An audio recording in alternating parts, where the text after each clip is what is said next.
बड़ा बादशाह था, अपने गुलाम से बड़ी मोहब्बत किया करता था, उसे बड़ा करीब रखा करता था। तो जो उज़रा थे, वजीर लोग थे, सरदार थे बड़े बड़े, वो बादशाह की बुराई करते थे, बादशाह की तानो तशनी करते थे कि इतना बड़ा बादशाह है और जो है गुलाम से इतनी मोहब्बत करता है, उसको इतना अजीज रखता है। ये बात बादशाह के कान में पहुंची। बादशाह ने कहा किसी मौके पर मैं इसका जवाब दूंगा, किसी सही मौके पे इसका जवाब दूंगा। एक दिन बादशाह ने क्या किया, अपने सारे वज़राओं को, अमीरों को अपने घर में दावत दे दी। दावत पे सारे लोग आ गए, बड़े बेहतरीन पकवान उसने तैयार करवाए, बेहतरीन खाना सारे लोगों को खिलाया। उसके बाद अलग से उसने अपने बागबान को, जो बगीचे का निगरानी करने वाला होता है, माली, उसको कहा था कि हमारे बगीचे में जो सबसे कड़वा फल है, सबसे कड़वा फल है, वो लेकर आना मेरे पास, और उसको काट काट के परात के अंदर रख के लाना। उसके अंदर एक भी कोई मीठा फल नहीं होना चाहिए, सारे कड़वे फल होने चाहिए।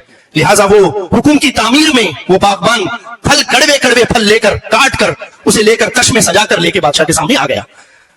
जो वज़रा थे उन्होंने पेट भर खाना खा लिया। जब सारे लोग खाना खा चुके तो बादशाह ने कहा वो जो गुलाम है जिससे मैं मोहब्बत करता हूं, जरा उसे बुलाया जाए। उस गुलाम को बुला लिया।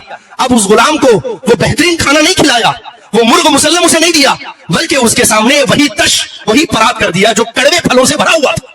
कहा तुम इसे खा लो। अब वो मजे से उसे खाने लगा। वो इतना कड़वा है कि मुंह में डाला नहीं जा रहा, लेकिन बड़ी मसरत के साथ वो खा रहा है। एक टुकड़ा उसने खाया, दूसरा खाया, तीसरा खाया, चौथा खाया, वो खाते जा रहा है और चेहरे पे मलाल भी नहीं आने दे रहा कि ये कड़वा है। जब थोड़ी देर गुजरी, बादशाह ने उसे रोक दिया।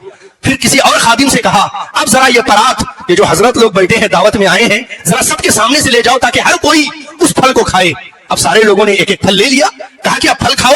तो अब खाना शुरू किया। जैसे ही एक बीट उन्होंने मारी, एक दांत उन्होंने मारा, फूंक दिया। कहा इतना कड़वा, इतना कसाला, इतना खराब, पूरे खाने का मजा खराब हो गया। बादशाह के सामने कहने लगे। कहा अच्छा कड़वा है? कहा उस गुलाम से पूछा भाई इन सारे लोगों को तो कड़वा लग गया, क्या तुम्हें कड़वा नहीं लगा? इतना तुम खाते चले जा रहे थे मजे मजे से, तुम्हें कड़वा नहीं लगा? कहा हुजूर ये तो आपके साथ वफा ना होगी कि सारी जिंदगी आपने मुझे मीठा मीठा दिया और मैं बड़े मजे से खाता रहा, आज पहली बार आपने मुझे कड़वा दिया है और मैं उसे थूक दूं तो ये मेरी वफा ना होगी। मैं ये नहीं देख रहा था कि वो फल कड़वा है, मैं तो ये देख रहा था कि इसका देने वाला कौन है। मैं तो ये देख रहा था कि इसका देने वाला कौन है।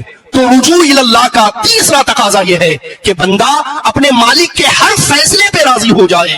वो जिंदगियों में खुशियां लाए तब भी अल्हम्दुलिल्लाह कहे, अगर वो जिंदगियों में दुख लाए तब भी अल्हम्दुलिल्लाह कहे। यह बंदगी का तकाजा है।